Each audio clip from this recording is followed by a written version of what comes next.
السلام علیکم ورحمۃ اللہ وبرکاتہ۔ کیسے ہیں ناظرین و سامعین؟ امید ہے کہ آپ خیریت و عافیت سے ہوں گے۔ اللہ تعالیٰ آپ کو ہمیشہ خوش رکھے۔ تو ناظرین اور سامعین، ایک مرتبہ پھر ہم آپ کے روبرو آئے ہیں اور سوال جواب کے ایپیسوڈ نمبر 40 میں۔ اور جیسا کہ آپ کو معلوم ہے کہ اس ایپیسوڈ میں ہم آپ کے سوالات کے جوابات دیا کرتے ہیں اور آپ بھی ہمارے جوابات سن کر اپنے علم میں اضافہ کرتے ہیں، اور میری پوری کوشش یہ رہتی ہے کہ سارے لوگوں کے سب سوالات کے میں جواب دے سکوں، لیکن جوابوں کے سوالات کی اتنی بہتات ہوتی ہے، اتنی کثرت ہوتی ہے کہ ایک ہی سنڈے کمنٹ باکس میں تمام لوگوں کے سوالات کو لے کر ان کے جوابات دینا انتہائی مشکل ہوتا ہے، کیونکہ ویڈیو لانگ ہو جاتی ہے تو یقیناً دیکھنے میں دقت ہوتی ہے۔ اور اگر سب کے سوالات اگر آسانی طور پہ، سرسری طور پہ یس یا نو، ہاں یا نہ، جائز یا ناجائز، مکروہ وغیرہ کر کے دیے جائیں تو خود میں بھی مطمئن نہیں ہوتا جب تک کہ سارے سوالات کے تسلی بخش جوابات نہ دیے جائے۔ تو آئیے اس سلسلے کو شروع کرتے ہیں۔ پہلا سوال ہے نسیم منشی جی کا، اور یہ آڈیو میں ہے، ان کا یہ سوال سنتے ہیں پھر اس کے بعد جواب دیں گے۔ السلام علیکم۔ جیسے منت کے روزے بولے جاتے ہیں 2 یا 4، تو وہ کبھی بھی رکھ سکتے ہیں، تو انہیں ایک ساتھ رکھنے ہوتے ہیں لگاتار، یا چھوڑ چھوڑ کے بھی رکھ سکتے ہیں، یا کوئی شرائط نہیں ہے اس طرح؟ دیکھیے، ان کا سوال ہے کہ منت کے روزے جو بول دیے جاتے ہیں ان کا وہ کام ہو جانے پر منت کے روزوں کو رکھنا واجب اور ضروری ہوتا ہے، لیکن مسئلہ یہ ہے کہ ان روزوں کو ایک ساتھ رکھیں یا گیپ کے ساتھ رکھیں۔ تو عموماً یہ نیت پر ڈیپینڈ ہوتا ہے کہ اگر آپ نے منت مانتے ہوئے یہ کہا تھا کہ اگر میرا یہ کام ہو جائے، یا میری ماں کی طبیعت صحیح ہو جائے، یا میری اہلیہ کی طبیعت صحیح ہو جائے، یا میرے بیٹے کی طبیعت صحیح ہو جائے، تو میں اتنے روزے رکھوں گا، یا میں پاس ہو جاؤں، یا میرے ابو کو کوئی نوکری مل جائے، یا ان کو کاروبار سیٹل ہو جائے تو میں 10 روزے یا 8 روزے رکھوں گا۔ تو اگر کوئی نیت کی ہے آپ نے، اگر مسلسل رکھنے کی ہے، تو صحت ملنے پر، کامیابی ملنے پر، کاروبار کے سیٹل ہونے پر، بچے کی طبیعت صحیح ہونے پر یہ روزے رکھنا واجب ہو جاتے ہیں۔ اگر کوئی نیت مسلسل رکھنے کی ہے تو مسلسل رکھنے ہیں، اور اگر گیپ کی ہے تو گیپ کر کے رکھنا ہے، نیت کے اوپر ہے۔ اور اگر کوئی بھی نیت نہیں کی ہے تو ایسی صورت میں کہ عموماً منت مانتے ہوئے یہ جذبہ ہوتا ہے کہ میں اتنے روزے رکھوں گا، تو اس سے مراد یہ ہوتا ہے کہ مسلسل روزے رکھوں گا۔ بہرحال منت کے جتنے بھی روزے آپ نے بولے تھے اور جس کام کے لیے بولے تھے وہ کام ہو جانے پر منت کے سارے روزے آپ کو مسلسل رکھنے ہیں۔ جی، نسیم منشی صاحب کا یہ دوسرا سوال ہے، اس کو بھی آڈیو میں پوچھا گیا ہے، اس لیے پہلے آڈیو سنتے ہیں پھر اس کے بعد جواب دیں گے۔ السلام علیکم۔ مردے کو قبر میں اتارتے ہیں تو اس کو لٹاتے ہیں، تو چت لٹا کے قبلے کی طرف رخ کر دیتے ہیں چہرہ ان کا، تو یہ کس طرح سے حکم ہے اس میں؟ دیکھیے گا، میت کو جب قبر میں اتارتے ہیں تو قبر یوں قبر ہے، قبر میں جب اتاریں گے تو بہتر یہ ہے کہ کروٹ کے ساتھ قبلہ رخ اس کو کروٹ دلا کر لٹایا جائے، لیکن بعض علاقوں میں کروٹ دلا کر میت کو قبر میں نہیں رکھا جاتا بلکہ چت لٹایا جاتا ہے اور چہرہ قبلے کی طرف کر دیا جاتا ہے۔ تو کیا یہ سنت ہے؟ جی ہاں، یہ سنت طریقہ تو یہی ہے کہ میت کو قبر میں رکھا جائے اور کروٹ دلا کر قبلہ رخ کر دیا جائے، یہ سنت ہے۔ لیکن چت لٹانا اور چہرہ یا گردن جو ہے قبلے کی طرف کر دینا یہ سنت نہیں۔ لیکن جن علاقوں کی مٹی نرم ہوتی ہے، وہ اس کو گرنے کا ڈر ہوتا ہے، تو ان علاقوں میں قبر بنائی جاتی ہے، بغلی قبر نہیں بنائی جاتی بلکہ جو ہے ایسی قبر بنائی، گڑھا نما قبر بنائی، میت کو چت لٹایا اور اس کا چہرہ قبلے کی طرف کر دیا۔ یہ صحیح طریقہ ہے لیکن سنت کے خلاف ہے، اور یہ اس لیے کرنا پڑتا ہے کہ بغلی قبر ان علاقوں میں بن ہی نہیں سکتی، کیونکہ یہاں کی جو زمین ہے وہ ہوتی نرم ہے، وہ بیٹھ جائے گی، اور جن علاقوں کی زمین سخت ہوتی ہے ان کی قبر یوں کھودی اور یوں کھودنے کے بعد پھر ادھر دائیں طرف کھودی جاتی ہے تاکہ میت کو قبلہ رخ کروٹ دلا کر یہاں ڈیلے وغیرہ رکھ کر تھوڑا سا سہارا لگا کے پھر اس کے بعد قبر کو پاٹ دیا جاتا ہے۔ بہرحال دونوں ہی طریقے صحیح ہیں، البتہ کروٹ دلا کر قبلہ رخ لٹانا میت کو قبر میں یہ سنت ہے، سنت کے زیادہ قریب ہے، اور چت لٹا کر چہرہ قبلے کی طرف کر دینا یہ بھی طریقہ صحیح ہے لیکن سنت نہیں کہیں گے۔ یہ نسیم منشی صاحب ہیں، یہ کہہ رہے ہیں گھریلو عورتوں کے لیے تعلیم کا کیا انتظام ہے؟ ہم اپنی اہلیہ کے لیے پوچھ رہے ہیں۔ جی ہاں، تعلیم کا نظام تو یہ ہم نے شہر فیروز آباد والوں کے لیے تو آف لائن طالبات کے لیے، طلباء کے لیے ایک نظام قائم رکھا ہے۔ میں جہاں امامت کر رہا ہوں اس مسجد فاطمہ میں الحمدللہ درجہ ناظرہ بھی ہیں، اور درجہ ناظرہ میں ہمارے 2 شاگرد پڑھا رہے ہیں، 2 درجہ حفظ ہیں، ان دونوں کلاسوں میں حفظ کی تعلیم ہوتی ہے، اس میں بھی ہمارے شاگرد پڑھا رہے ہیں، اور میں خود مولویت کے بچوں کو پڑھاتا ہوں جو عالم بن رہے ہیں۔ اس میں ہمارے یہاں 4 روم کے بھی بچے ہیں، 34 سال کے، 5ویں سال کے، اور 30 سال کے، 2 سال کے، اور پہلی فارسی میں، اور ابتدائی فارسی میں، اور پہلی جماعت میں، یہ سارے بچوں کو یہ جو ہے میں پڑھاتا ہوں مولویت کے۔ گھر میں جو طالبات ہیں، جو سسٹرز ہیں، جو بچیاں ہیں، ان کے تعلیم کا نظم ہے، اہلیہ بھی پڑھاتی ہیں، میں بھی پڑھاتا ہوں، یہ تو آف لائن ہے۔ اور جس محلے میں میں رہتا ہوں الحمدللہ، اللہ بڑی بات نہیں کر رہا بلکہ کہ اللہ کا فضل ہی کہوں گا میں، کہ اس محلے میں جب سے آیا ہوں تو 10 سال ہو گئے، اور یہاں آ کر کہ 60-70 حافظ ہو گئے ہیں، کئی مولوی بھی ہو گئے ہیں، اب تو مفتی بھی الحمدللہ ہو رہے ہیں، اور یہ اللہ کے کمال کی بات ہے، میرا کوئی کمال نہیں ہے۔ اور میں بچیوں کو وہاں گھر پر بھی تعلیم دیتا ہوں، اور دین کا جو ضروری علم ہے، عقائد ہیں، مسائل ہیں، سیرت ہے، اور جو تاریخ ہے، یہ سب چیزیں میں بچوں کو گھر پہ پڑھاتا ہوں۔ اور آن لائن میں ہمارے یہاں نظام یہ ہے کہ میں خود بھی وقتاً فوقتاً کورسز کراتا رہتا ہوں، جیسے کہ پچھلا مہینہ گزرا تو میں نے محرم میں ماہ فہم محرم کورس شروع کیا تھا، وہ سفر المظفر کا مہینہ آیا، چہلم کا مہینہ، تو میں نے فہم سفر المظفر کورس شروع کیا تھا، وہ الحمدللہ مکمل ہو گئے۔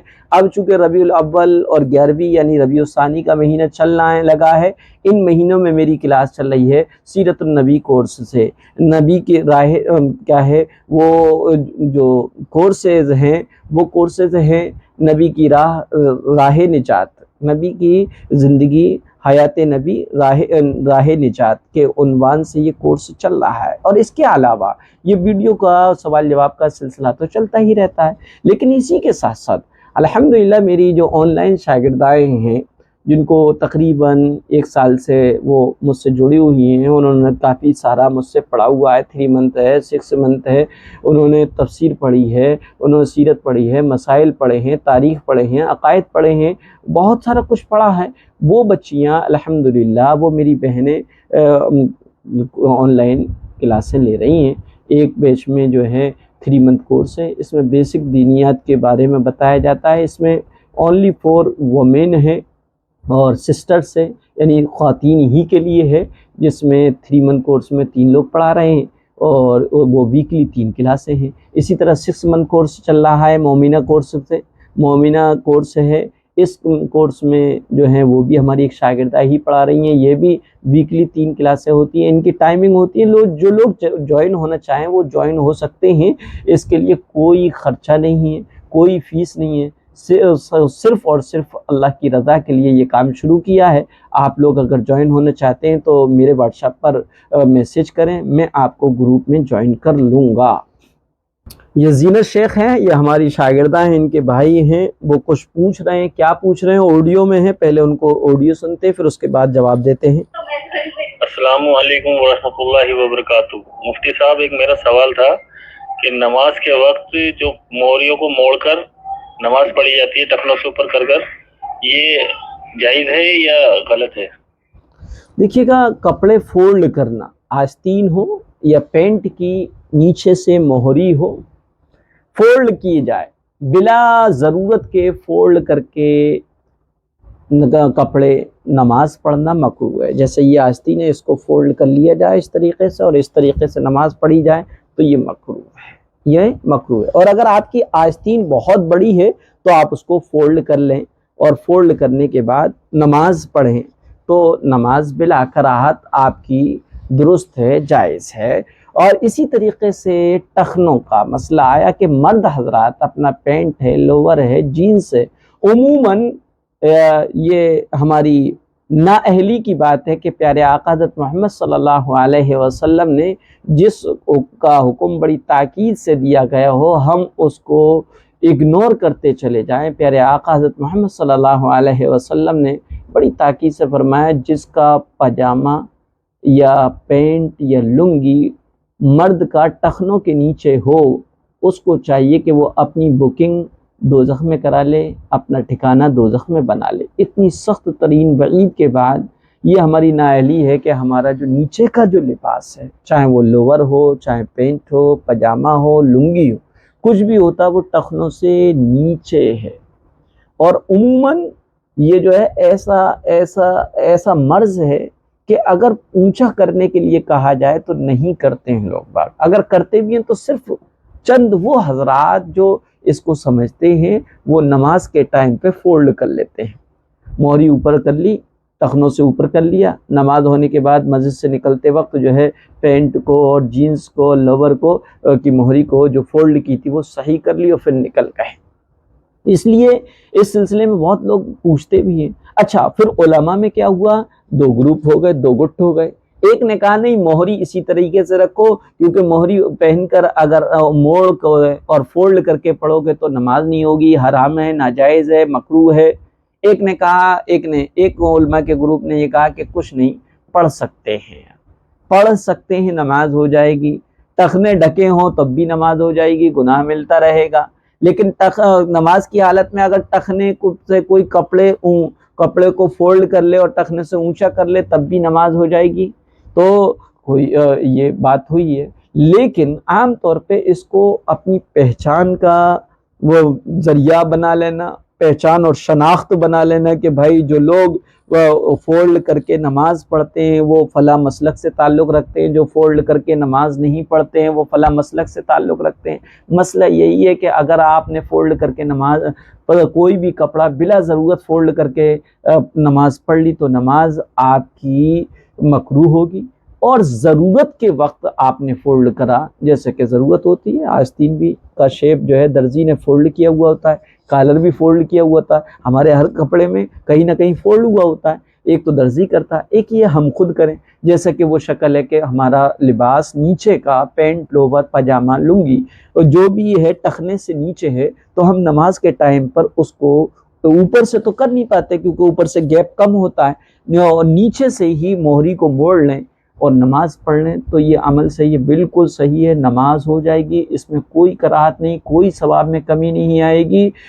اور ایک فائدہ یہ ہوگا کہ جو ٹخنے سے نیچے کپڑے رکھنے کا جو گناہ تھا نا، جس کا میٹر چل رہا تھا لیکن آپ نے نماز پڑھتے ہوئے موہری کو فولڈ کر لیا تو وہ گناہ کا میٹر رک گیا. آپ کو جب تک وہ نماز پڑھ رہے ہیں اور جب تک آپ کے پاجامہ، لنگی، لوور، پینٹ ٹخنے سے اوپر رہے گی اس وقت تک آپ اس گناہ سے محفوظ رہیں گے. اور جیسے ہی آپ نے مسجد سے نکلتے ہی وہ فولڈ کی ہوئی پینٹ یا پینٹ کی موہری نیچے کی تو آپ کے ٹخنے ڈھکنے کا گناہ کا میٹر پھر چالو ہو جائے گا. یہ عبداللہ زبیر صاحب ہیں، یہ ممبئی سے. یہ کہہ رہے ہیں السلام علیکم ورحمۃ اللہ وبرکاتہ. مفتی صاحب مرحومین کے روزے کا فدیہ کتنا نکالا جائے اور نمازیں چھوٹ گئی ہوں اس کا کیا حساب لگایا جائے، ایک نماز کا کتنا ہے؟ تو اس سلسلے میں سمجھیے گا کہ کوئی بندہ ایسا ہے جس کا انتقال ہو چکا جسے مرحوم کہتے ہیں. مرحوم کے ذمے قضا نمازیں اور روزے تھے اور انہوں نے فدیہ ادا کرنے کی وصیت کی ہے. مرتے وقت وہ یہ کہہ گئے تھے کہ میرے اوپر اتنے روزے ہیں، اتنی نمازیں ہیں، ان کی فدیے ادا کر دیے جائیں. یعنی وصیت کی ہے تو اس صورت میں ان کے مال ہی سے یعنی میت کے مال سے ہی فدیہ ادا کیا جائے گا. اور سارے مال کے ایک تہائی حصے سے فدیے کی رقم نکالی جائے گی۔ اگر تمام قضا نمازوں اور روزوں کا فدیہ ایک تہائی ترکے سے ادا ہو جائے تو بہتر ہے۔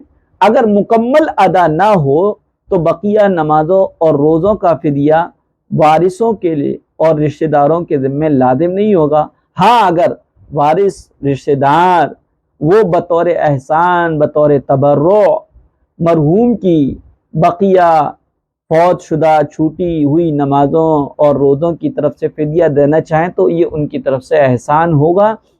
اور مرحوم نے فدیے کی اگر وصیت نہیں کیے تو شرعاً وارثین پر، رشتہ داروں پر مرحوم کی نماز اور روزے کا فدیہ ادا کرنا لازم نہیں ہے۔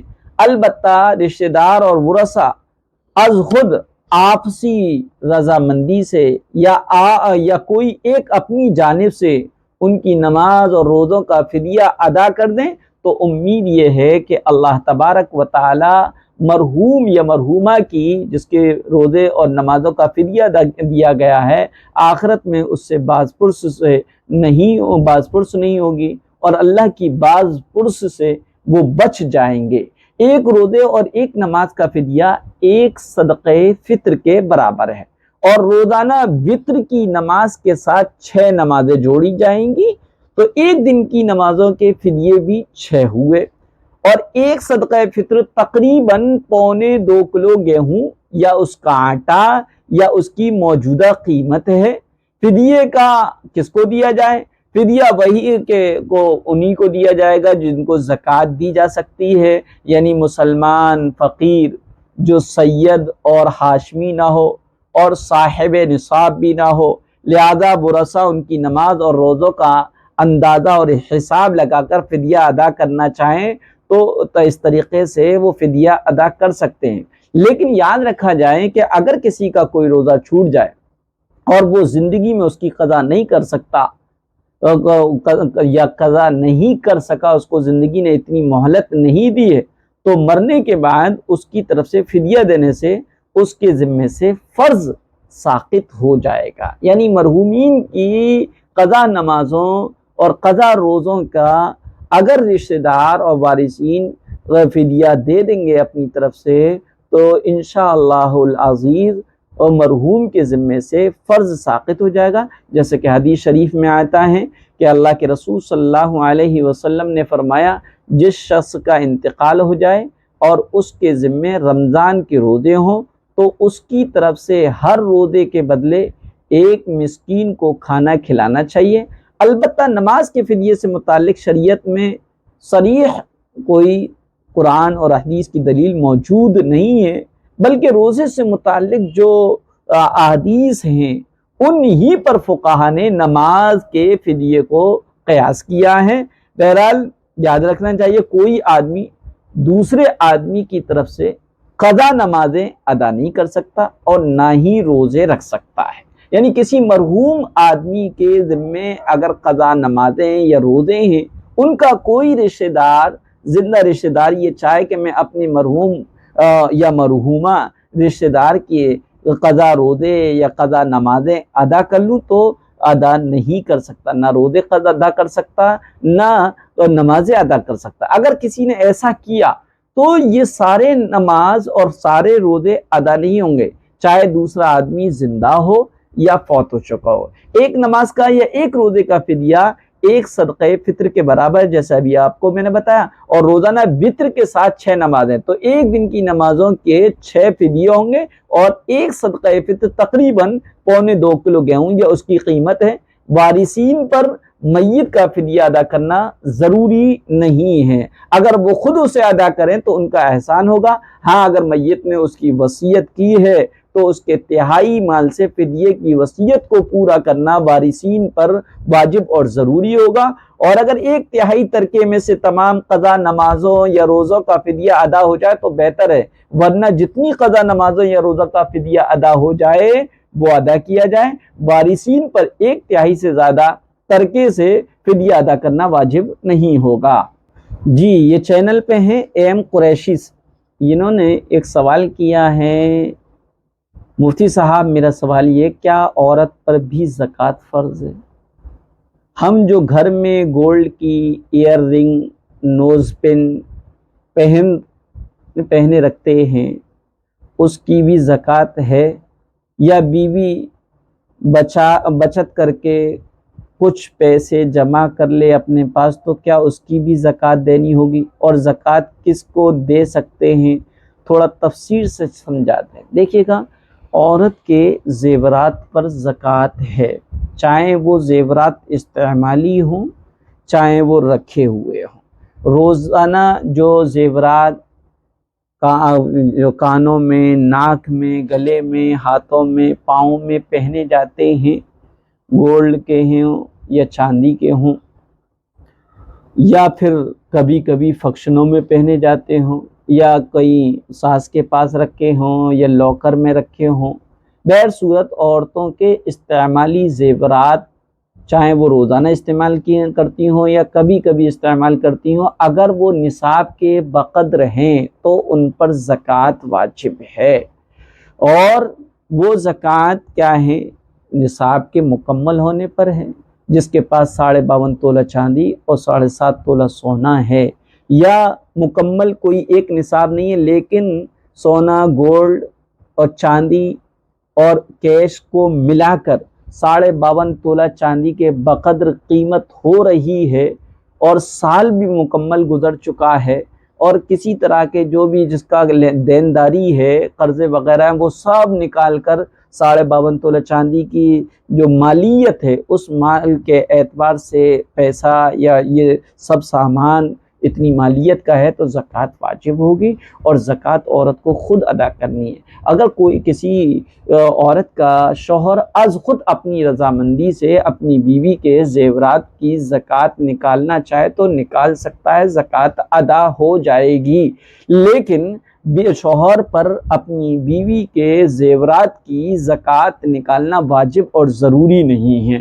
اسی طریقے سے خواتین حضرات جو گھریلو خرچے میں جو شوہر روزانہ ان کو پیسے دیتے ہیں، ہسبینڈ دیتے ہیں، ان میں سے وہ بچا بچا کر رکھتی ہیں، تو یا اگر وہ پتی وغیرہ ڈال کے اتنی مالیت ہے جو 52.5 تولہ چاندی کے برابر بیٹھتی ہے تو اس پر بھی زکوٰۃ ہے، چاہے وہ کسی سے بچا کر رکھا ہو، چھپا کر رکھا ہو، اکاؤنٹ میں رکھا ہو، کسی کو بتایا نہ ہو۔ نوجوان بھی اکثر جو ہے اکاؤنٹ میں پیسے رکھتے ہیں جن کو اپنے گھر، اپنے پیرنٹس کو، اپنے والدین کو نہیں بتاتے، آڑے وقت میں کام آنے کے لیے کہتے ہیں، وہ اپنا بینک بیلنس بنا کر رکھتے ہیں، تو ایسی صورت میں ان پیسوں پر بھی زکوٰۃ ہے سال کے گزرنے پر۔ اگر وہ 52.5 تولہ چاندی کی مالیت یا اس سے زیادہ کے ہیں تو ان پر زکوٰۃ واجب ہوگی۔ اب زکوٰۃ کیسے دی جائے؟ عام طور پہ خواتین یہ سوال کرتی ہیں کہ زکوٰۃ ہم کہاں سے دیں، ہمارے پاس تو پیسے ہے ہی نہیں۔ آپ جو ہے زکوٰۃ کو ایک وقت میں نہ کر کے قسطوں میں بھی زکوٰۃ نکال سکتی ہیں۔ آپ جو ہے روزانہ آپ کو جو ہسبینڈ خرچے کے لیے دیتے ہیں آپ اس میں سے بچا بچا کر رکھیں، اور قسطوں کی شکل میں آپ کے اوپر جو زکوٰۃ واجب ہو رہی ہے اس زکوٰۃ کو نکالیں۔ البتہ زکوٰۃ کس کو دے سکتے ہیں؟ زکوٰۃ مسلمان، غریب، مسکین، بیوہ، یتیم اور جو بھی پریشان حال ہے، مقروض ہے، ان کو دیے جائے، اور اپنے رشتہ داروں میں اگر یہ لوگ ہوں تو ان کو دینے میں زیادہ ثواب ہے۔ ایک تو زکوٰۃ کی ادائیگی کا ثواب، دوسرا رشتہ داروں کے خیال رکھنے کا ثواب ہے۔ یہ ہیں کون ہے؟ زینب گوڈلا، یہ کہہ رہی ہیں مفتی صاحب ریا نام ہم رکھ سکتے ہیں کیا؟ اس کا مطلب کیا ہوتا ہے؟ دیکھیے، ریا کے معنی دکھاوے کے آتے ہیں، ریا کا نام نہ رکھا جائے بیٹیوں کا، بہتر نہیں ہے اس میں ریاکاری، دکھلاوا۔ اور میرا خود کا تجربہ ہے، جن بچیوں کے نام ریا ہوتے ہیں ان کے اندر ہر چیز کی نمائش، ہر چیز کے دکھاوے جیسی ادائیں ہوتی ہیں، اور ریا اور دکھاوا چاہے وہ دین میں ہو چاہے دنیا میں ہو، دنیا میں ہو تو دوسروں کی دل آزاری کا ذریعہ بنتا ہے، اور دینی اور عبادات میں ہو تو اللہ کی ناراضگی کا ذریعہ بنتا ہے دکھاوا۔ اس لیے جو ہے ریا نام نہ رکھ کر کوئی دوسرا نام رکھا جائے۔ یہ ایک بھائی ہیں شاہباز لائف سٹائل، ان کا کیا سوال ہے؟ ان کا سوال سنتے ہیں پھر جواب دیتے ہیں۔ مفتی صاحب، میں بیمار ہوں، مجھے موتی جلا نکل آیا ہے، ڈاکٹر نے مجھے نہانے سے منع کیا ہے، پر لیکن میں نماز پڑھنا چاہتا ہوں، اور میں اس میں نہا سکتا ہوں کہ نہیں؟ دیکھیے کوئی ایسی بیماری ہے جس میں پانی نقصان دیتا ہے، ڈاکٹر نے سختی کے ساتھ نہانے سے منع کر دیا ہے، اگر نہایا جائے تو وہ بیماری بڑھ سکتی ہے یا ہلاک ہونے کا امکان ہے یا کوئی اور سائیڈ ایفیکٹ ہو سکتا ہے یا دیر میں صحیح ہوں گے، تو ان تمام صورتوں میں جنابت کی حالت اگر پیش آ جائے یعنی نہانا آپ پر فرض ہو جائے تو آپ تیمم کر لیں۔ تیمم کیا ہے؟ تیمم میں 3 فرض ہیں، ایک تو نیت کرنا ہے اور دونوں ہاتھ ہر اس چیز پر جو زمین مٹی ہو یا زمین کی جنس سے ہو، اور زمین کی جنس سے ہر وہ چیز ہوتی ہے جو آگ میں جلنے سے نہ جلے اور نہ گلے نہ سڑے، اس چیز پر آپ ہاتھ ماریں اور ہاتھ مار کے پورے چہرے پر مسح کریں۔ 2 فرض ہو گئے۔ تیسرا، دونوں ہاتھ ماریں اور اس طریقے سے اگر دھول زیادہ لگی ہے تو پھونک بھی سکتے ہیں، اور اس طریقے سے دونوں ہاتھ کوہنیوں سمیت خوب مسح کر لیں، آپ کا تیمم ہو گیا، آپ پاک ہو گئے، آپ نماز پڑھ سکتے ہیں۔ جی یہ مسکان خان ہیں، ان کا کوئی سوال ہے آڈیو میں سنتے ہیں پھر جواب دیتے ہیں۔ السلام علیکم مفتی صاحب، اگر ہم نے وضو کر کے نماز پڑھ لی اور نماز پڑھنے کے بعد ہمیں پتہ چلا کہ ہمارے ہاتھ پر ایک دم تھوڑا آٹا دکھ رہا ہے، مطلب پہلے ہم آٹا گوندھ رہے تھے، پھر آٹا گوندھ کے ہم نے وضو کر کے نماز پڑھ لی، پھر پورا آٹا تو ہم نے صاف کر لیا تھا، لیکن جب نماز پڑھ لی تو واپس ہمیں ایک دم ڈاٹ ڈاٹ کی شکل میں کچھ آٹا ہاتھ پر نظر آنے لگا جو ایک دم نہ کے برابر تھا، تو پھر نماز اور وضو دوبارہ کرنا پڑے گا یا نماز ہو جائے گی؟ دیکھیے گا ایسی شکل میں پہلے تو مسئلہ یہ سمجھ لیجئے گا کہ وضو اور غسل جبھی ہوگا جب کہ غسل کے اندر کوئی بھی جگہ بال برابر بھی سوکھی نہ رہے، اگر بال برابر جگہ سوکھی رہ جائے گی تو غسل نہیں ہوگا۔ اسی طرح وضو کے جو 4 فرض ہیں، چہرہ دھونا، دونوں ہاتھ کوہنیوں سمیت دھونا، سر کا مسح کرنا، دونوں پاؤں ٹخنوں سمیت دھونا، ان چاروں میں سے کوئی چھوٹ گیا یا کسی میں تھوڑی سی بھی کمی رہ گئی، بال برابر جگہ بھی خشک رہ گئی تو وضو نہیں ہوگا۔ جیسے آپ پہلے بے وضو تھی ویسی ہی بے وضو رہیں گی، اور آپ نے اس طرح سے نماز پڑھ لی تو نماز نہیں ہوگی۔ جیسا کہ بہن نے بتایا کہ انہوں نے آٹا گوندھا، آٹا گوندھنے کے بعد ان کے ناخنوں پر آٹا جو ہے جم گیا تھا تو انہوں نے چھڑا لیا خوب اچھی طریقے سے، لیکن وہ کہیں رہ گیا ہوگا ڈاٹ ڈاٹ کی شکل میں تھوڑا سا انہوں نے وضو کیا، وضو کر کے نماز پڑھ لی اور نماز کے بعد دیکھا ارے میرے تو آٹا لگا ہوا ہے، تو ایسی صورت میں آٹا یقیناً بال کے برابر جگہ کہیں نہ کہیں پر لگا ہوگا، ناخن پر، اگر ناخن پہ لگا یا انگلی پر لگا یا ہاتھ میں کہیں لگا ہے تو ایسی صورت میں وضو نہیں ہوا۔ جب وضو نہیں ہوا تو نماز جو پڑھی گئی ہے وہ بھی نہیں ہوگی، کیونکہ بغیر وضو کے نماز نہیں ہوتی ہے۔ لہٰذا اب آپ کو چاہیے کہ آپ دوبارہ سے پہلے تو آٹا چھڑائیں اس کو، پھر اس کے بعد وضو کریں، پھر وضو کرنے کے بعد دوبارہ جو نماز آپ پڑھ چکے ہیں اس کو نماز کو دہرائیں۔ یہ مہجبی ہیں، یہ کہیں السلام علیکم ورحمۃ اللہ وبرکاتہ مفتی صاحب۔ وعلیکم السلام ورحمۃ اللہ وبرکاتہ مفتی صاحب، ایک مسئلہ ہے، میرے ابا الحمدللہ ایمان سے بامشرف ہوئے ہیں، اللہ کا بہت بڑا احسان ہے کہ اللہ نے ان کو دنیا اور آخرت میں رسوا ہونے سے بچایا اور ہدایت دی، تو اس حساب سے کیا میرے سگے چاچا میرے محرم ہوئے یا نہیں؟ کیا میرے دادا سے بھی میرا پردہ ہوگا؟ اور ابھی ہم مدرسے میں سورہ نساء کا ترجمہ اور تفسیر پڑھ رہے ہیں، الحمدللہ اس میں میں نے پڑھا ہے کہ جو شخص کسی کے ہاتھوں مسلمان ہوا ہو تو وہ اس کا بھائی یا باپ کے برابر ہے، جیسے سگے بھائی باپ ہوتے ہیں ویسے، تو کیا وہ لوگ جس کے ذریعے میرے والد ایمان لائے ہیں تو کیا وہ میرے دادا کے برابر اور ان کے بیٹے میرے چچا کے برابر ہیں؟ امید ہے آپ میری اس مسئلے کو لے کے اصلاح کریں گے۔ جی ہاں، دیکھیے گا بہت خوشی کی بات ہے، مہجبی بہن کے والد محترم کو اللہ تعالیٰ نے ایمان کی دولت عطا فرما دی، اور سچ اور حق ہے کہ اللہ تعالیٰ جن سے خیر کو چاہتا ہے ان کو اگر ایمان والے نہیں ہیں تو ایمان کی دولت سے مالا مال فرما دیتا ہے، اور ایمان والے ہیں تو ان کو دین کی سمجھ عطا فرما دیتا ہے۔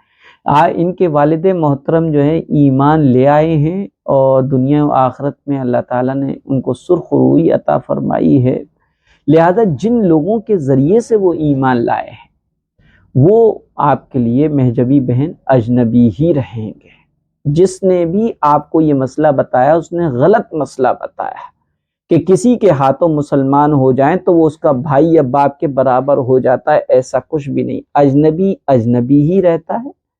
محرم وہ رشتے دار ہیں جن کو اللہ تعالیٰ نے بتایا، باپ ہے، بھائی ہے، بیٹا ہے، بھانجا ہے، بھتیجا ہے، اور شوہر ہے، اور شوہر کا باپ یعنی سسر ہے۔ اس کے علاوہ جو غیر محرم ہے وہ کسی اور طریقے سے محرم نہیں بن سکتے، لہذا جن کی کوششوں کے نتیجے میں آپ کے والد محترم ایمان لائے ہیں وہ تمام حضرات کا بہت بڑا احسان ہے، اور آپ کو بہت زیادہ ان کے شکر گزار ہونا چاہیے، لیکن ان سے پردہ اب بھی ہے۔ یہی جو ہے شریعت کا تقاضا ہے، ایسا نہیں کہ وہ آپ کے محرم بن جائے اور ان سے پردہ نہ ہو، ایسا کچھ بھی نہیں ہے۔ آپ جس مدرسے میں پڑھ رہی ہیں ان سے بھی معلوم کر لیجئے، مسئلہ وہی ہے جو میں بتا رہا ہوں۔ جی، یہ منصف نیوز چینل کے آنر ہیں، کون ہیں، آر کے، یہ کہہ رہے ہیں کہ مفتی صاحب کیا یہ پوسٹ سچ ہے؟ انہوں نے پوسٹ بھیجی ہے کہ نبی اکرم صلی اللہ علیہ وسلم نے فرمایا، میری امت کا ایک گروہ دمشق کے دروازوں اور اس کے ارد گرد اور بیت المقدس اور بیت المقدس اس کے اطراف میں ہمیشہ دشمنوں سے جنگ کرتا رہے گا۔ لوگوں کا انہیں بے سہارا چھوڑ دینا انہیں نقصان نہیں پہنچائے گا، وہ حق پر قائم رہیں گے یہاں تک کہ قیامت قائم ہو جائے گی۔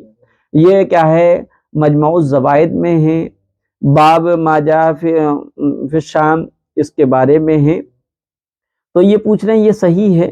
بالکل یہ صحیح ہے، حدیث ہے، میرے نظروں سے گزری ہے۔ تو میں اس کو یہ پوچھ رہے ہیں کہ مفتی صاحب میں اس کو شیئر کر سکتا ہوں؟ بالکل شیئر کر سکتے ہیں۔ دیکھیے اوپر کی تو جو ہے وہ حدیث ہے، نیچے جو لکھا ہے آپ کے پوسٹ میں وہ کسی کا تبصرہ ہے۔ تبصرہ کیا لکھتا ہے وہ میں آپ کو سناتا ہوں۔ ایسا لگتا ہے کہ نبی اکرم صلی اللہ علیہ وسلم نے بالکل آج کے حالات کے مطابق فرمان سنا دیا۔ حدیث سے یہ بات بھی واضح ہو گئی ہے کہ اسلامی دنیا میں انہیں بے یار و مددگار اور تنہا چھوڑ دیا گیا ہے۔ اس کے باوجود نبی صلی اللہ علیہ وسلم نے فرمایا کہ یہ عمل بھی مجاہدوں کو کوئی نقصان نہیں پہنچائے گا، اور یہ بات بھی واضح ہو گئی کہ انشاءاللہ العظیم فلسطین اور فلسطینی مکمل طور پر کبھی ختم نہیں ہوں گے۔ اللہ کی نصرت اور مدد ان کے ساتھ رہے گی یہاں تک کہ قیامت آ جائے گی۔ بالکل برحق تبصرہ ہے اور حدیث بھی ہے۔ اللہ کے رسول صلی اللہ علیہ وسلم نے فرمایا بیت المقدس کے ارد گرد جو لوگ آباد ہیں وہ برابر دشمنوں سے جنگ کرتے رہیں گے، لوگ اور اسلامی ممالک ان کی کوئی مدد نہیں کریں گے، کوئی ان کے سہایتا نہیں کریں گے اور ان کو بے یار و مددگار چھوڑ دیں گے، لیکن سارے اسلامی ملک ان کو بے یار و مددگار چھوڑ دیں تب بھی ان کا کوئی نقصان نہیں ہوگا، وہ حق پر قائم رہیں گے یہاں تک کہ قیامت آ جائے گی۔ بالکل صحیح تبصرہ ہے اور صحیح حدیث ہے۔ یہ فرین بہنیں یہ کہہ رہی ہیں کہ مفتی صاحب اس حدیث کو سمجھا دیجئے آپ۔ حدیث اقیم الصفوف فانی اراکم خلف ظہری، نبی اکرم صلی اللہ علیہ وسلم نے فرمایا نماز میں اپنی صفوں کو برابر کر لو، سیدھا کر لو، نہیں تو اللہ تعالیٰ تمہارا منہ الٹ دے گا۔ اس کا کیا مطلب ہے؟ منہ الٹ دینے کا مطلب یہ ہے کہ ان کے چہرے مسخ کر دیے جائیں گے، چہرے بگاڑ دیے جائیں گے، منہ الٹنے کا یہ مطلب ہے۔ دوسرا یہ ہے کہ دوسری حدیثوں میں آیا کہ اللہ تعالیٰ تمہارے دلوں میں نفرتیں ڈال دے گا، اور آج عموماً مسجدوں میں صفوں کے سیدھے کرنے کا کوئی بھی اہتمام نہیں ہوتا ہے۔ صفیں ہیں اور باقاعدہ ان کی ترتیب بھی ہے، لیکن اس کے باوجود بھی صفوں کی درستگی کا اہتمام نہیں ہوتا۔ یہی وجہ ہے کہ آج ہم مالک نوکر، جاہل پڑھا لکھا، ڈاکٹر مریض اور استاد چیلا سب ایک صف میں کھڑے ہو جاتے ہیں، لیکن اس کے باوجود دلوں میں وہی نفاق ہے، دلوں میں وہی جو ہے دوریاں ہیں، وہی اختلافات ہیں، اور یقیناً اس کی وجہ کچھ بھی بہت کچھ ہو سکتی ہیں، لیکن ان میں سے ایک وجہ یہ ہے کہ نمازوں کے اندر صفوں کی درستگی کا اہتمام بالکل ہمارے دلوں سے نکل چکا ہے، اور نہ ہی اس کی طرف کوئی توجہ دیتے ہیں۔ یہ کہہ رہے ہیں مفتی صاحب اس حدیث کو بھی سمجھا دیں۔ حدیث ہے اسلام توہم پرستی سے پاک ہے، بالکل توہم پرستی سے اسلام پاک ہے۔ حضرت ابو ہریرہ رضی اللہ تعالیٰ عنہ نے بیان کیا کہ رسول اللہ صلی اللہ علیہ وسلم نے فرمایا چھوت کوئی چیز نہیں ہے۔ ہم کسی کو اچھوت سمجھتے ہیں، چھوت کوئی چیز نہیں ہے۔ اس پر ایک دیہاتی نے کھڑے ہو کر پوچھا آپ نے دیکھا ہوگا کہ ایک اونٹ ریگستان میں ہرن جیسا صاف رہتا ہے، لیکن جب وہی خارش والے اونٹ کے پاس وہ اونٹ جاتا ہے تو اسے بھی خارش ہو جاتی ہے۔ نبی اکرم صلی اللہ علیہ وسلم نے فرمایا لیکن پہلے اونٹ کو کس نے خارش لگائی؟ یعنی خارش کے معنی آتے کھجلی کے۔ تو اللہ کے رسول صلی اللہ علیہ وسلم نے یہ فرمایا کہ اسلام کے اندر کوئی چیز اچھوت نہیں، یعنی کسی کی بیماری کسی کو لگ جائے ایسا کچھ بھی نہیں ہے۔ جو بھی بیمار ہونا یا بیمار کو صحت مند حاصل ہو جانا یا صحت مند کو بیماری لگ جانا، یہ اللہ رب العزت کے حکم سے ہوتا ہے، اور ایک دوسرے کے اختلاط سے گیدرنگ سے کچھ بھی نہیں ہوتا ہے۔ دیہاتی نے سوال کیا اللہ کے رسول ایک اونٹ ہے جو ریگستان میں آیا اور بالکل ہرن جیسا صاف ستھرا پھرتیلا ہوتا ہے، اس کے بدن میں کوئی دانہ نہیں، کوئی خارش نہیں، کوئی کھجلی نہیں، لیکن جب وہی صحیح سالم اونٹ کھجلی زدہ اونٹوں کے درمیان میں رہنے لگتا ہے تو اسے بھی کھجلی ہو جاتی ہے۔ لہذا دیہاتی کی منشا یہ تھی آپ کہہ رہے ہیں چھوت نہیں ہے، یہاں پر چھوت ہو رہی ہے کہ ایک صحیح سالم اونٹ کھجلی والے اونٹوں کے ساتھ مل کر خود بھی کھجلی والا ہو جاتا ہے۔ تو اللہ کے رسول صلی اللہ علیہ وسلم نے اس کا جواب یہ دیا کہ اگر چھوت ہوتی تو یہ بتاؤ پہلے اونٹ کو جس کو خارش ہے، کھجلی ہے، کھاج ہے، اس کو یہ کھجلی اور کھاج کہاں سے آئی؟ یقیناً یہ کہنے والا یہی کہے گا اللہ کے حکم سے آئی۔ جب پہلے والے کو اللہ کے حکم سے آئی ہے خارش، کھجلی، بیماری، تو دوسرے والے کو بھی اللہ ہی کے حکم سے خارش اور کھجلی آئے گی، نہ کہ بیمار کے ساتھ ملنے کی وجہ سے۔ یہ ایک بھائی ہیں اور اسید ہیں، وہ یہ کہہ رہے ہیں کہ مفتی صاحب 5 دن کا بچہ ہے، اس کو پورے جسم میں چھوٹے چھوٹے پھوڑے سے بھر گئے ہیں، اس کے لیے کچھ ہو تو بتائیے گا۔ گلے میں بھی چھالے پڑے ہیں، اسے دودھ بھی نہیں پیا جاتا ہے، تو روٹی بہت روتی ہے، بہت لڑکی ہے۔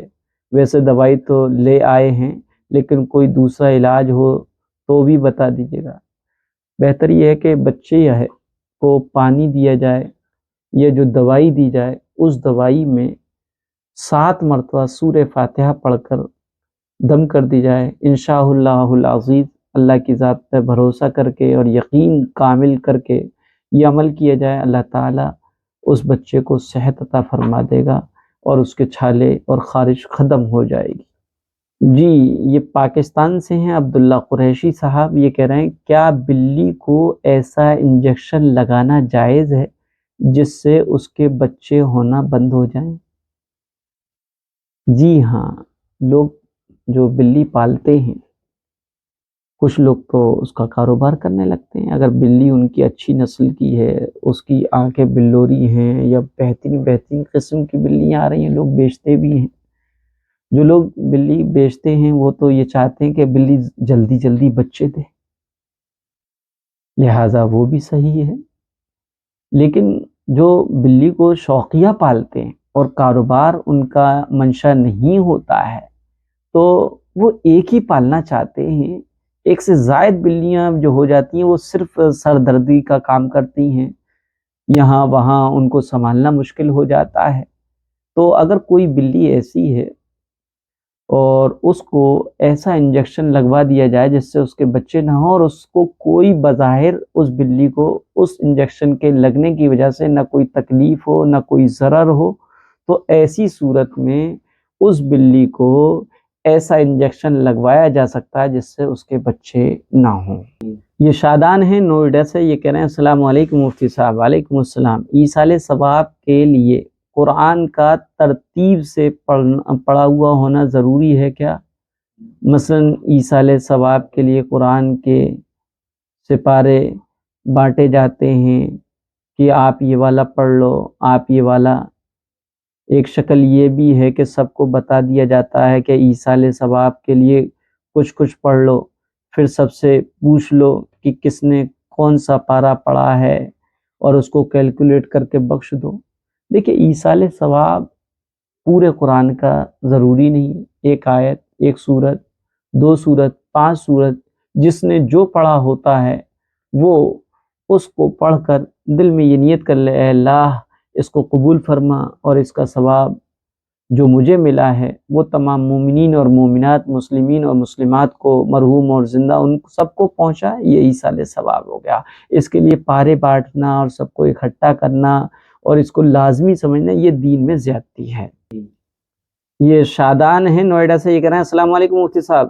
مفتی صاحب شادی کی سالگرہ پر مبارکباد دینا یا اس دن کوئی پروگرام یا کھانے وغیرہ کا انتظام کرنا، اور اگر کوئی اس موقع کی دعوت دے تو اس میں شرکت کرنا کیسا ہے؟ مفتی صاحب آپ وائس ریکارڈ کر کے بھیجیے گا پلیز۔ دیکھیے گا، سالگرہ برتھ ڈے منانے کا شرعاً کوئی بھی ثبوت نہیں ہے۔ سالگرہ ہو، اینیورسری ہو، اس کا شریعت میں کوئی ثبوت نہیں، بلکہ یہ ایک موجودہ زمانے میں اغیار کی، یہود و نصارہ کی طرف سے آئی ہوئی ایک رسم ہے، ایک فیشن ہے، جس میں عموماً طرح طرح کی خرافات شامل ہوتی ہیں۔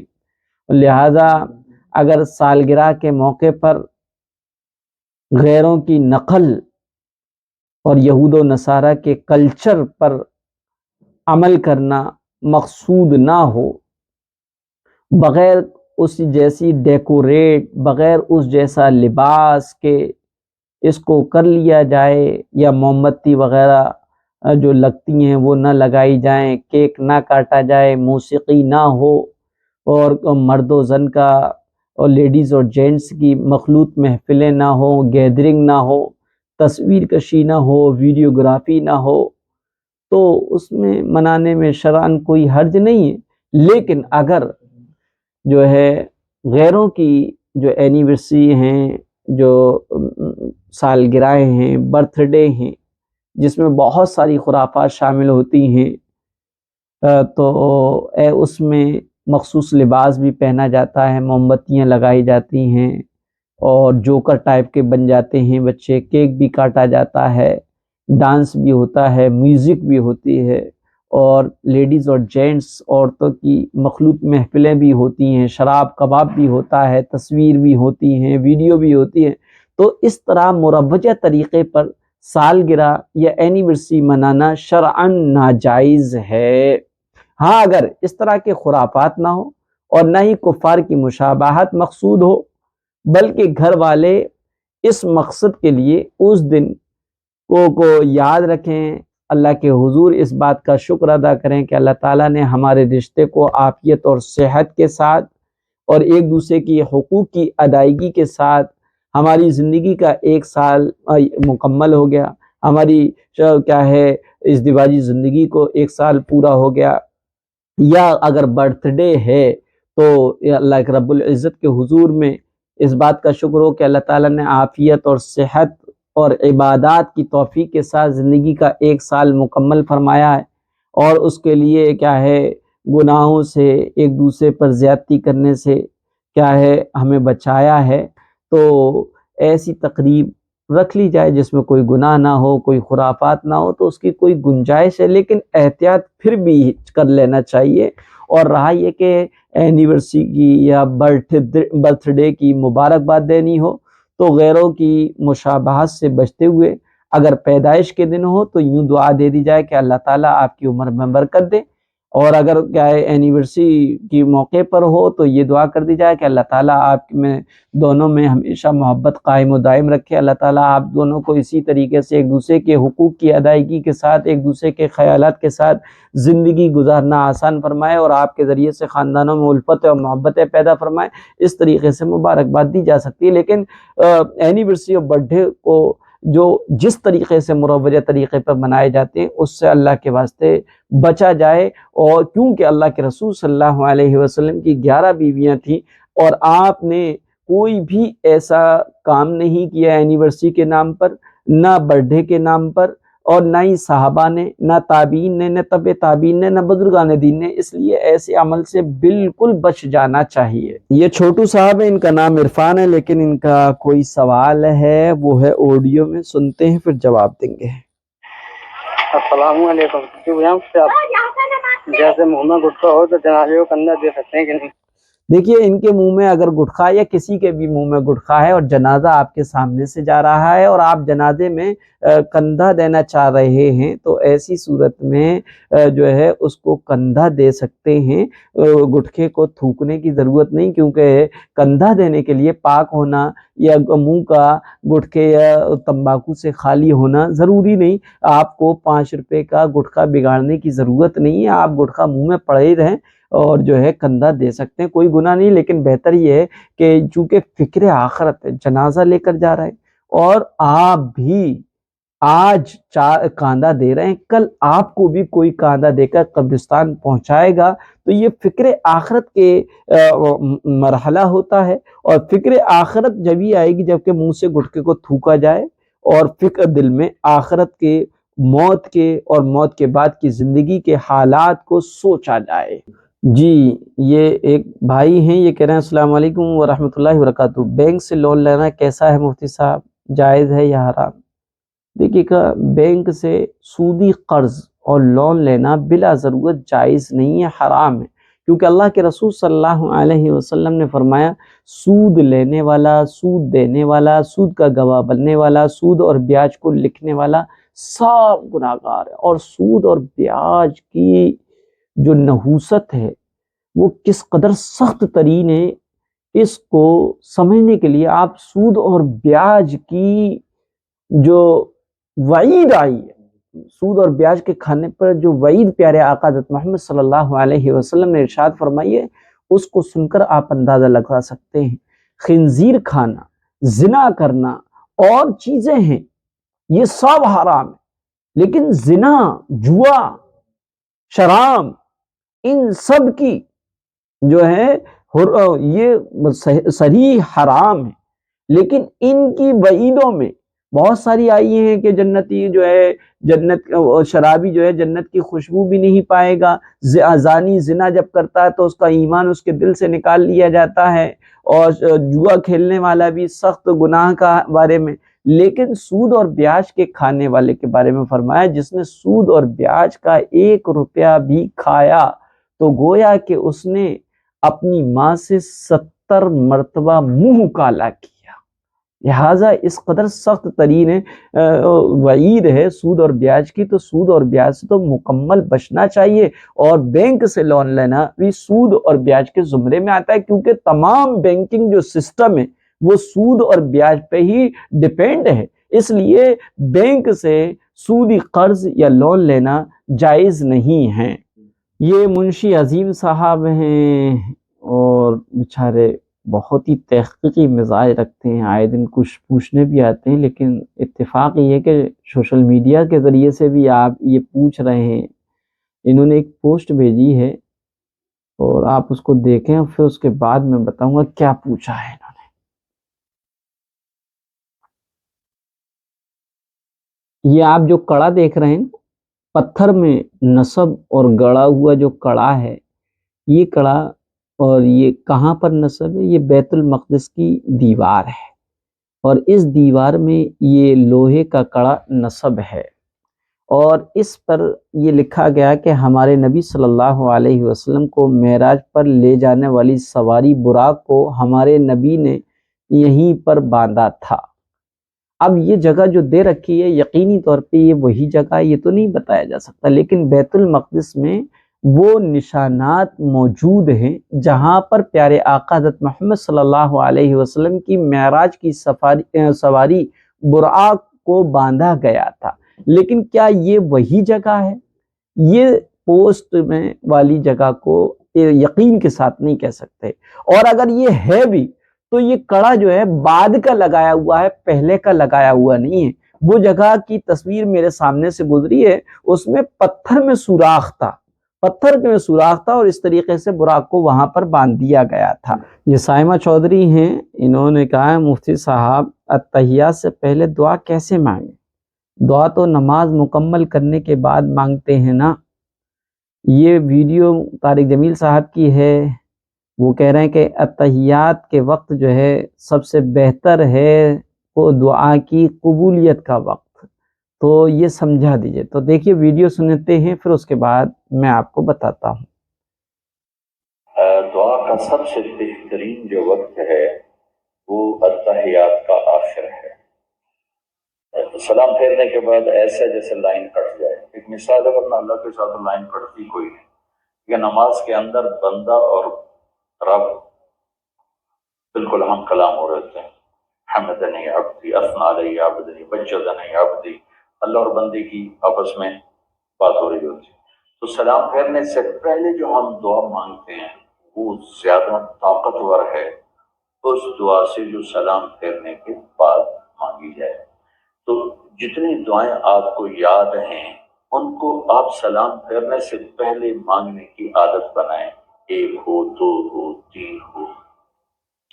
باقی جو کہ دعائیں کیفیت کا نام ہے۔ جی ہاں، یہ طارق جمیل صاحب جو ہیں مدد اللہ العالی جو فرما رہے ہیں بالکل صحیح فرما رہے ہیں۔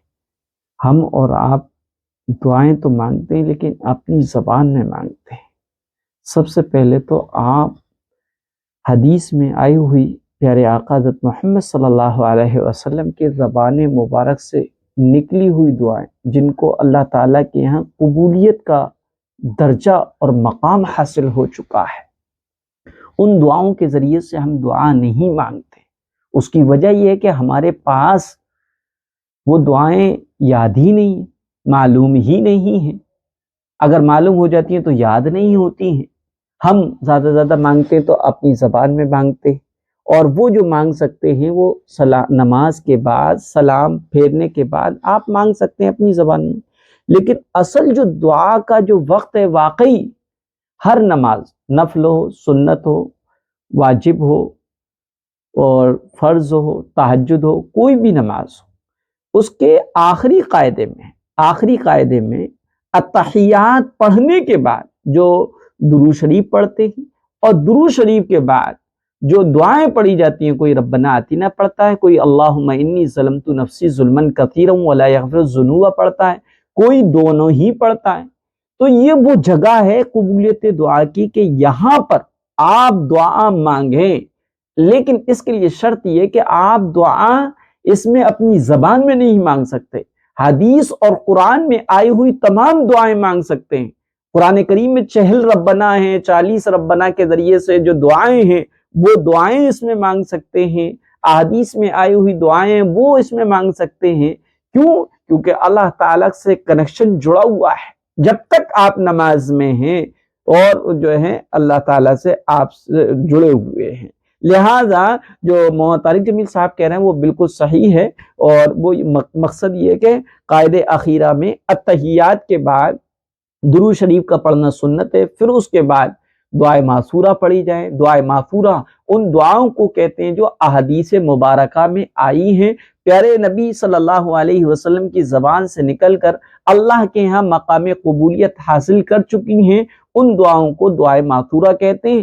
1 پڑھیں، 2 پڑھیں، 10 پڑھیں، جتنی چاہیں وہ دعائیں پڑھ سکتے ہیں، اور یہی قبولیت کی اچھا وقت ہوتا ہے۔ اور اللہ تعالیٰ سے قوی امید ہے کہ ایک تو آپ پیارے آقا کی زبان مبارک سے نکلی ہوئی دعائیں جو کہ قبولیت کے درجے کو حاصل کر چکی ہیں اور جن کو دعائیں ماثورہ کہتے ہیں، ان کے ذریعے سے مانگیں گی دعائیں تو انشاءاللہ وہ تو قبول ہوں گی ہی ہوں گی، اور پھر جو ہے اصل جو دعا کا وقت ہے اس میں مانگ رہی ہیں تو یقیناً قبولیت کی امید اور بڑھ جائے گی اور بارگاہ الہی میں یقیناً جو ہے وہ دعا شرف قبولیت کو پہنچ جائے گی۔ یہ سائمہ چودھری ہیں، یہ کہہ رہی ہیں السلام علیکم ورحمۃ اللہ وبرکاتہ مفتی صاحب۔ وعلیکم السلام ورحمۃ اللہ وبرکاتہ۔ ایک سوال ہے، جیسے مہندی لگاتے ہیں ہاتھوں پر تو 2-3 دن کے بعد اس پر پرت جم جاتی ہے تو کیا اس میں وضو ہو جاتا ہے؟ کیا اس طرح پرت جم جانے پر وضو جو ہے نہیں ہوتا ہے؟ انہوں نے ایک اپنے ہاتھ کی مہندی کو بھیجا ہے، دیکھیے گا آپ، یہ ان کے ہاتھ پہ اس طرح کی مہندی لگی ہوئی ہے اور یہ مہندی کچھ دن کے بعد یا 2-3 دن کے بعد کالی ہو جاتی ہے، پھر پرت بن کے اکھڑتی ہے۔ تو یاد رکھا جائے کہ یہ جو مہندی لگانے کے بعد جو پرت بن کے جو اڑتی ہے وہ واقعی پرت نہیں ہوتی۔ اس طرح سے مہندی لگانے کے بعد وضو ہو جائے گا اور نماز بھی ہو جائے گی، کیونکہ میری مکمل پریکٹیکلی طور پہ ایک ویڈیو ڈلی ہوئی ہے مہندی کے سلسلے میں نے بتایا تھا کہ جو یہ ہٹتا ہے یا تو یہ میل ہٹتا ہے یا کیمیکل کے اثر کی وجہ سے وہ کھل ہٹتی ہے، یہ مہندی کی پرت نہیں ہوتی۔ اور اس کا اندازہ اس طرح سے بھی لگایا کہ مہندی کی پرت ہوتی تو مہندی کو کاغذ پر لگانے کے بعد اس پہ 2 بوند ٹپکائیں اور اس کا پانی کا اثر جو ہے یہاں پر محسوس ہوا ہے تو اس کا مطلب یہ کہ یہ مہندی جو ہے پرت والی نہیں ہے۔ اور اگر پانی کا اثر جو ہے کاغذ کے نیچے نہیں ہوتا ہے تو یہ سمجھا جائے گا کہ مہندی پرت والی ہے۔ بہرحال یہ مہندی لگا کے وضو ہو جائے گا۔ یہ ایک میسیج ہے اور اس میسیج میں سائمہ چودھری کہہ رہی ہیں کہ مفتی صاحب یہ میسیج بتائیے کہ یہ صحیح ہے یا نہیں۔ میسیج یہ ہے کہ قضاء عمری یہ نماز ثابت ہی نہیں ہے۔ پہلی بات، قضا کہتے ہیں قضا کہتے کس کو ہیں؟ قضا نماز اس کو کہتے ہیں جو دھوکے سے چھوٹ گئی ہو، انجانے میں چھوٹ گئی ہو، غفلت کی نیند میں چھوٹ گئی ہو یا پھر بھول گئے ہو، اس کو بولتے ہیں قضا کی نماز۔ اس کی ہی قضا ہو سکتی ہے، لیکن جو نمازیں جان بوجھ کر چھوڑ دی گئی ہوں، جو نمازیں جان بوجھ کر چھوڑ دی ہوں تو ان کی قضا نہیں ہے۔ مثلاً اگر عصر کا وقت ہو گیا ہے، کوئی بول رہا ہے کہ چلو نماز پڑھ لیتے ہیں، لیکن آپ بول رہے ہیں کہ نہیں آپ جاؤ ہم بعد میں پڑھیں گے، اس کی قضا ہرگز نہیں ہوتی، نہیں ہوتی۔ گئی وہ نمازیں فوت ہو گئی ہیں، جو جان بوجھ کر نماز چھوڑ دیتے ہیں اس کی قضا نہیں ہوتی، یہ مسئلہ یاد رکھیے گا۔ دیکھیے گا، نماز کا چھوڑنا انتہائی شدید ترین گناہ ہیں، بلکہ اللہ کے رسول صلی اللہ علیہ وسلم نے فرمایا ایمان اور کفر کے درمیان نماز کا چھوڑنا ہے۔ ایک حدیث میں فرمایا جس نے جان بوجھ کر نماز چھوڑی اس نے گویا کہ کفر کیا۔ لہذا جو نمازیں جان بوجھ کے چھوڑی جائیں یا غفلت میں چھوٹ جائیں، وقت یاد نہیں رہا یا سوتے رہ گئے یا کچھ اور بات کام میں مصروف رہ گئے تو ان نمازوں کی قضا ہے، اور جو چھوڑ دی گئی ہیں ان کی بھی قضا ہے، لیکن چھوڑنا بہت بڑا گناہ ہے۔ جو یہ کہا گیا میسیج میں کہ ان کی قضا نہیں ہے، یہ غلط ہے۔ بہرحال نماز کا چھوڑ دینا جان بوجھ کر بہت ہی بڑا گناہ ہے۔ اللہ کے رسول نے کفر سے تعبیر فرمایا، اسلام اور کفر کے درمیان نماز کا ہے۔ جس نے نماز کو قائم کیا اس نے اپنے دین کو قائم کیا، جس نے نماز کو چھوڑ دیا اس نے اپنے دین کو اٹھا دیا۔ لیکن اگر کوئی جیسے کہ مثال دی ہے اس میں کہ چند دوست بیٹھے تھے، اس میں سے کوئی کہتا ہے چلو بھائی نماز پڑھنے چلتے ہیں، 1-2 دوست اٹھ کے چلے گئے، دوسرے نے کہا ٹھیک ہے بعد میں پڑھ لیں گے، ہم بعد میں پڑھ لیں گے، تو اور بعد میں نہیں پڑھ پاتے اور پھر کبھی یہ اس کو قضا کرنا چاہیں تو بالکل قضا کر سکتے ہیں۔ جو یہ مسئلے میں بتایا گیا ہے کہ نہیں کر سکتے، یہ غلط ہے۔ یہ آگرہ سے ہیں، یہ کہہ رہی ہیں کہ السلام علیکم مفتی صاحب، آپ سے کچھ سوال پوچھنا تھا۔ امی ایک درد کا آئل لگاتی ہیں، اس کو لگا کے نماز بھی پڑھ لیتی ہیں، تو اس میں تارپن کا آئل بھی مکس ہے تو یہ ناپاک تو نہیں ہوتا ہے؟ کیونکہ امی نے شاید سنا ہے کہ یہ ناپاک ہوتا ہے، آپ اس مسئلے کو بتا دیں۔ دیکھیے کون سا تیل ہے آپ دیکھ لیجیے، ڈائنو تیل ہے، یہ کوئی درد کا تیل ہے، اس میں جو ہے کارپن کا تیل ہوتا ہے، تو کارپن کا تیل ناپاک نہیں ہوتا ہے۔ ہاں البتہ تارپن کے تیل کو، آئل کو مسجد میں نہیں لاتے کیونکہ اس میں اسمیل ہوتی ہے، بدبو ہوتی ہے۔ اور جو سرسوں کا آئل ہوتا ہے، پہلے لائٹ نہیں تھی، انویٹر نہیں تھے، تو اس وقت مسجدوں میں سرسوں کا تیل چراغ کے میں جلا کرتا تھا، گھروں میں تارپن کا تیل جلا کرتا تھا۔ تارپن کا آئل جو ہے ناپاک نہیں ہوتا۔ اگر کسی درد کی دوا میں تارپن کا آئل مکس ہو تو اس کو لگا سکتے ہیں اور لگا کر نماز بھی پڑھ سکتے ہیں، کوئی حرج کی بات نہیں ہے۔ یہ آگرہ سے ہیں تسر ناظرین بہن، یہ کہہ رہی ہیں امی مغرب کے بعد مرچی کے پیڑ سے مرچی توڑتی ہیں تو یہاں کے لوگ بولتے ہیں نہیں توڑنا چاہیے، پیڑ سوتا ہے۔ دیکھیے یہ اغلاط العوام میں سے، عوامی غلطیوں میں سے، عوامی نافہمیوں میں سے ہے کہ لوگ یہ سمجھتے ہیں بھائی جو ہے پیڑ کو رات میں نہ تو اس کا پتا توڑنا چاہیے، نہ پھل توڑنا چاہیے، نہ پھول توڑنا چاہیے، کیونکہ پتے جو ہیں پیڑ سو رہے ہوتے ہیں، وہ جاگ جائیں گے، ان کی نیند میں ڈسٹرب ہو جائے گا اور ان کو بعد میں نیند نہیں آئے۔ یہ سب فضولیات کی باتیں۔ اللہ تعالیٰ نے ساری کائنات کی ساری چیزوں کو انسان کی خدمت کے طور پہ پیدا کیا ہے، انسان کو مخدوم بنایا، اس کائنات کی ساری چیزوں کو خادم بنایا ہے۔ لہٰذا رات میں اگر پیڑ سے کچھ توڑنے کی ضرورت پیش آئے تو رات میں توڑ سکتے ہیں۔ بعض لوگ کہتے ہیں نہیں جنات آ جاتے ہیں، ایسا بھی کچھ نہیں ہے، وہ سوتے ہیں، ایسا بھی کچھ نہیں کہ بھائی ان کی نیند ٹوٹ جائے گی، نہیں ایسا کچھ بھی نہیں ہے۔ جو ہے آپ رات میں مرچی بھی توڑ سکتے ہیں، پھول بھی توڑ سکتے ہیں، کلی بھی توڑ سکتے ہیں۔ جو لوگ منع کرتے ہیں وہ نادان ہیں، ان کو دین کا کوئی علم نہیں ہے۔ جی یہ ایک بھائی ہیں ممبئی سے ہیں خالد سید صاحب، یہ کیا کہہ رہے ہیں، ان کا سوال سنتے پھر جواب دیں گے۔ السلام علیکم ورحمۃ اللہ وبرکاتہ۔ حضرت مسئلہ یہ پوچھنا تھا کہ مرد کے لیے چوٹی ڈال کے نماز پڑھنا صحیح ہے کہ نہیں، اور دوسرا مسئلہ یہ ہے کہ اگر فرض نماز اور سنت نماز ہم علیحدہ پڑھتے ہیں تو اس میں رکوع کے بعد سمیع اللہ لمن حمدہ کے بعد ربنا لک الحمد فرض میں بھی پڑھنا ہے اور سنت میں بھی پڑھنا ہے؟ جی ہاں، نماز فرض ہو یا سنت ہو، اگر تنہا پڑھ رہے ہیں تو ایسی صورت میں رکوع سے اٹھتے وقت تحمید اور تسمیع دونوں پڑھنی ہے، یعنی سمیع اللہ لمن حمیدہ ربنا لک الحمد، یہ دونوں پڑھنا ہے۔ اگر آپ امام بن کے پڑھا رہے ہیں تب بھی دونوں پڑھنا ہے، اور اگر آپ اکیلے پڑھ رہے ہیں چاہے نماز سنت ہو فرض ہو تب بھی دونوں پڑھنا ہے۔ اگر آپ مقتدی بن کر کسی امام کے پیچھے نماز پڑھ رہے ہیں تو ایسی صورت میں امام تو رکوع سے اٹھتے وقت تسمیع یعنی سمیع اللہ لمن حمیدہ کہے گا، مقتدی صرف ربنا لک الحمد کہے گا۔ اور اگر آپ امام بن کے نماز پڑھ رہے ہیں یا خود اکیلے نماز پڑھ رہے ہیں، چاہے وہ نماز فرض ہو، سنت ہو، واجب ہو، نفل ہو، تو تسمیع اور تحمید یعنی سمیع اللہ لمن حمیدہ اور ربنا لک الحمد دونوں کہنا مسنون ہے، سنت ہے۔ اب یہ کہا گیا کہ مرد چوٹی ڈال کے نماز پڑھ سکتا ہے۔ دیکھیے مرد کو چوٹی یعنی لمبے لمبے بال رکھنا ہی منع ہے۔ مرد 3 بال رکھ سکتے ہیں، یا تو وفرہ رکھ سکتے ہیں کانوں کی لو تک، یا لمہ رکھ سکتے ہیں کانوں کی لو سے نیچے، یا کندھوں تک جمہ رکھ سکتے ہیں، کیونکہ اللہ کے رسول نے 3 ہی طرح کے بال رکھے۔ اس کے علاوہ لمبا سی چوٹی نما جو ہے بال رکھنا، جیسے کہ ارطغرل غازی ناٹک میں جو ہے ترکی لوگ رکھتے ہیں، لمبی لمبی چوٹیاں ہوتی ہیں، ایسے بال رکھنا جائز نہیں ہے، مرد کے لیے مکروہ ہے، کیونکہ اس سے عورتوں سے مشابہت ہوتی ہے، اور اللہ کے رسول صلی اللہ علیہ وسلم نے ایسے مردوں پر لعنت فرمائی ہے جو عورتوں کے کلچر کو، عورتوں کے طرز طریقے کو اپنائیں، ان کی بھیس بھوسا کو اپنائیں، ان پر لعنت فرمائی ہے۔ اب رہا یہ کہ وہ ناٹک تو ارطغرل غازی اسلامی ناٹک ہے، تو اس ناٹک میں اسلام نہیں پیش کیا جاتا بلکہ وہاں کا کلچر پیش کیا جاتا ہے۔ اسلام سے اگر ناٹکوں سے اور سیریلوں سے دین پہنچتا پھر تو ہم لوگوں کی ضرورت ہی نہیں ہوتی۔ اس لیے مرد اگر بال رکھتے ہیں تو بال رکھنا مکروہ ہے۔